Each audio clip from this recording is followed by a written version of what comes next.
আসসালামু আলাইকুম। সবাইকে শুভেচ্ছা ও অভিনন্দন। মাইক্রোসফট ওয়ার্ডের ২য় পর্বে আমরা হাজির হয়েছি। তো ২য় পর্বে আমরা দেখব মাইক্রোসফট ওয়ার্ডের ইনসার্ট ট্যাব। ইতিপূর্বে আমরা মাইক্রোসফট ওয়ার্ডের হোম ট্যাব নিয়ে আমরা আলোচনা করেছি এবং কেউ যদি ভিডিওটি না দেখে থাকেন অবশ্যই আগের ভিডিওটি দেখে আসবেন। তো ইনসার্টে আসার পর আমরা প্রথমেই যে অপশনটি দেখতে পাচ্ছি সেটা হচ্ছে কভার পেজ এবং কভার পেজ যদি আমরা ক্লিক করি বিভিন্ন ধরনের আমরা সাজানো কভার পেজ দেখতে পাবো। এছাড়া আমরা নিজেরাও নিজেদের মতন করে কভার পেজ তৈরি করতে পারবো। তবে আমরা এখানে যেগুলো দেওয়া আছে এগুলোকে কাস্টমাইজ করে আমরা আমাদের মতন করে একটা সুন্দর একটা কভার পেজের রূপ দিতে পারি। ধরুন আমরা এখান থেকে এই কভার পেজটাই আমরা নিতে পারি। তো এখানে ইয়ারের জায়গায় যদি আমরা ক্লিক করি এবং ব্যাক স্পেস দিয়ে যদি কেটে দেই এবং এখানে যদি আমরা সাল লিখি এবং এখানে যদি টাইটেলের জায়গায় যদি আমরা লিখি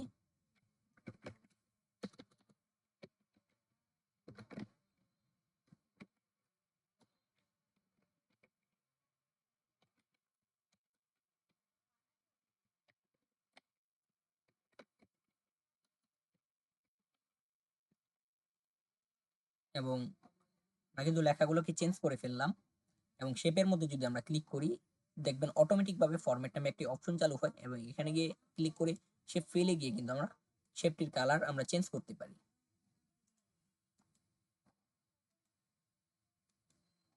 দেখুন কালারটি চেঞ্জ হয়ে গেছে। নিচেরটারও আমরা সেম ভাবে আমরা শেপটাকে ধরে কালারটাকে চেঞ্জ করে দিতে পারি।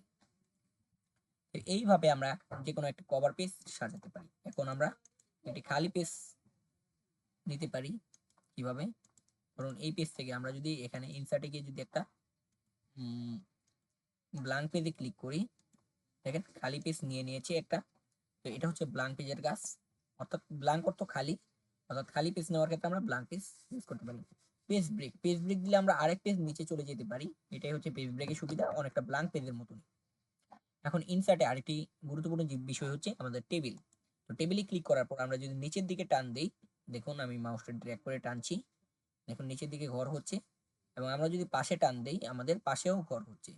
তো আমাদের কত যেই কটা লাগবে আমরা পাশে এবং নিচে নিয়ে নেব এবং সেখানে আমরা লিখে দেবো এবং এইভাবে ধরে কিন্তু আমরা দুটোর মাঝখানে আসলে এরকম চিহ্ন পরিবর্তন হলে বড় ছোট আমরা করতে পারবো। আশা করি টেবিল সম্পর্কে আপনারা বুঝতে পেরেছেন মোটামুটি। আর টেবিল বিষয়ে যদি আরো বিস্তারিত কোনো ভিডিও লাগে অবশ্যই বলবেন, আমি দেখিয়ে দেব। এরপর এখানে আছে পিকচার অপশন, আমরা পিকচারের অপশনে ক্লিক করে আমরা যে কোনো পিকচার কিন্তু আমরা আনতে পারি। এই যে পিকচার এসে পড়েছে, ব্যাক স্পেস দিয়ে আমরা পিকচারটি কেটে দিচ্ছি। এরপর আমরা দেখব শেপ অপশন। শেপ দিয়ে কিন্তু বিভিন্ন ধরনের শেপ আছে। আমরা যদি যে কোনো চিত্র বা কোনো কিছু আঁকতে চাই বা দেখাতে চাই সেক্ষেত্রে যেমন এখানে একটা তীরের মতন অপশন আছে, এটাকে যদি আমরা ধরে টান দিই দেখেন এটা কিন্তু তীরের মতন হয়ে গেছে এবং শেপের আউটলাইন আছে, এখান থেকে আমরা কালারও দিতে পারি। ব্যাক স্পেস দিয়ে আমরা এটাকে কেটে দিচ্ছি। আমরা যদি এভাবে শেপ দিয়ে যদি কোনো কিছু আঁকতে চাই, ধরেন আমরা বাংলাদেশের পতাকাটি আঁকবো, সেক্ষেত্রে একটা রেক্টেঙ্গল শেপ নেব, ক্লিক করব, ক্লিক করে এই যে প্লাস আইকন আসার পর মাউসের লেফট বাটন ধরে টান দেব এবং এখান থেকে এই যে ফরম্যাট নামের অপশনটি অটোমেটিক এসেছে, এখান থেকে আমরা গ্রিন কালারটিকে আমরা সিলেক্ট করে নেব এবং আউটলাইন কালারটিকে আমরা নো করে দেব এবং এখন আরেকটি শেপ নেব যেটাকে গোল, অল্টার এবং শিফট দিয়ে ধরবো তাহলে পুরোপুরি গোল হবে এবং এটার কালারটাকে আমরা চেঞ্জ করে দেব এবং আউটলাইন কালারটিকে আমরা নো আউটলাইন করে দেব। দেখুন আমাদের দেশের পতাকা কিন্তু হয়ে গেছে। এইভাবে আমাদের সবকিছু চেঞ্জ করা যায়, পতাকা সহ আঁকা যায়, শেপ দিয়ে আমরা বিভিন্ন ধরনের ডিজাইন করতে পারি। এরপর আমাদের আছে স্মার্ট আর্ট। স্মার্ট আর্টে আমাদের বিভিন্ন রকম চিত্র আছে, আপনারা দেখলেই বুঝবেন। এখানে বিভিন্ন রকম ডাটা শো করানো যায়। ধরেন আমরা এটাকেই দিলাম এবং এখানে স্মার্ট আর্ট আসার পরে ফরম্যাট নামের অপশন এবং ডিজাইন নামের অপশন আসে এবং ডিজাইন থেকে আমরা চাইলে বিভিন্ন রকম সুন্দর সুন্দর কালার ম্যাচ করে দিতে পারি বা আমরা 3D এর মতন লুক দিতে পারি এবং এখানে আমরা লিখতে পারি, অথবা আমাদের যদি নতুন লাগে তাহলে রাইট ক্লিক করে আমরা কপি করে আমরা রাইট ক্লিক করে আবার পেস্ট করে দিতে পারি। সেক্ষেত্রে দেখেন এখানে কিন্তু বেড়ে গেছে। তো এই ছিল আমাদের স্মার্ট আর্টের কাজ। এরপরে আমরা দেখব আমাদের চার্ট। চার্ট কিভাবে কাজ করে। ধরেন আমি একটা পাই চার্ট নিলাম অথবা লাইন চার্ট যেটাই নেই, তো আমি পাই চার্ট নিয়ে দেখাচ্ছি। প্রায় সকল চার্টের কাজ প্রায় একই রকম। পাই চার্ট নিলাম, ধরেন আমরা ওকে দিলাম। ওকে দেওয়ার পর দেখবেন এক্সেল শিটটি কিন্তু ওপেন হয়ে গেছে। এখানে first quarter, second quarter, third quarter এবং ফোর্থ কোয়ার্টার আছে। এখানে চাইলে আপনি আরো নিতে পারবেন, মানে এখানে এক একটা অংশকে কোয়ার্টার হিসেবে দেখানো হয়েছে। ধরেন আমি এই অংশগুলোকে আমরা বিভিন্ন দেশের নাম দেব এবং এখানে জনসংখ্যার একটা উপাত্ত তুলে ধরবো। কিভাবে দিব আপনারা খেয়াল করে দেখেন। কারণ এখানে দিলাম বাংলাদেশ, এরপরেরটাতে আমরা দিলাম পাকিস্তান, এরপরে আমরা দিলাম নেপাল, এরপরে আমরা দিলাম ভুটান, এরপরে আমরা দিলাম ধরেন UAE, United states of America. এখানে সেলের জায়গায় আমরা লিখে দিলাম পপুলেশন।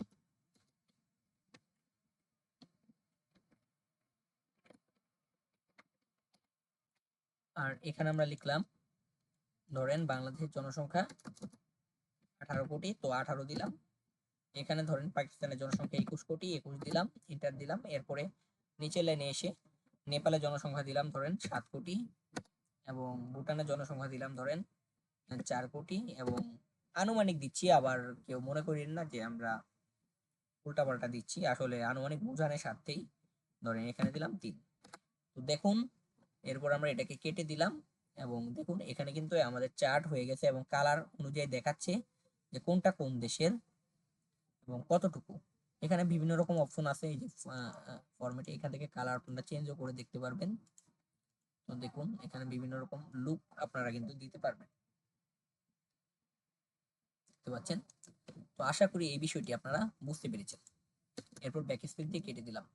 এখন আরেকটি অপশন আছে এখানে স্ক্রিনশট। কিভাবে আমরা স্ক্রিনশট দিয়ে এমএস ওয়ার্ডে যে কোনো বিষয়, যে কোনো কিছুর ছবি আমরা আনতে পারি। সেক্ষেত্রে আমরা কি করব, সেক্ষেত্রে এটাকে মিনিমাইজ করে ধরেন আমরা যেই ট্যাবটির স্ক্রিনশট নিব সেটাকে আমরা ওপেন করে রাখবো। ধরেন এটার আমরা স্ক্রিনশট নিব,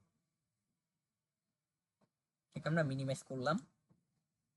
মিনিমাইজ করার পর মাইক্রোসফট ওয়ার্ডে গেলাম এবং স্ক্রিনশটে গিয়ে স্ক্রিন ক্লিপিং অপশনে ক্লিক করে আমরা ওই অপশনে চলে গেলাম।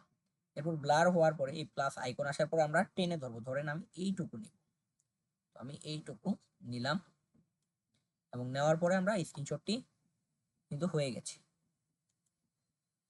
দেখতে পাচ্ছেন স্ক্রিনশট আকারে ছবিটি এসে পড়েছে। ব্যাক স্পেস দিয়ে কেটে দিলাম। তো এই ছিল আমাদের আজকের ভিডিও।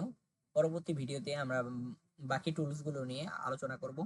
ভিডিওটি ভালো লাগলে অবশ্যই একটি লাইক দেবেন এবং চ্যানেলটিকে সাবস্ক্রাইব করবেন। এতক্ষণ পাশে থাকার জন্য সবাইকে ধন্যবাদ।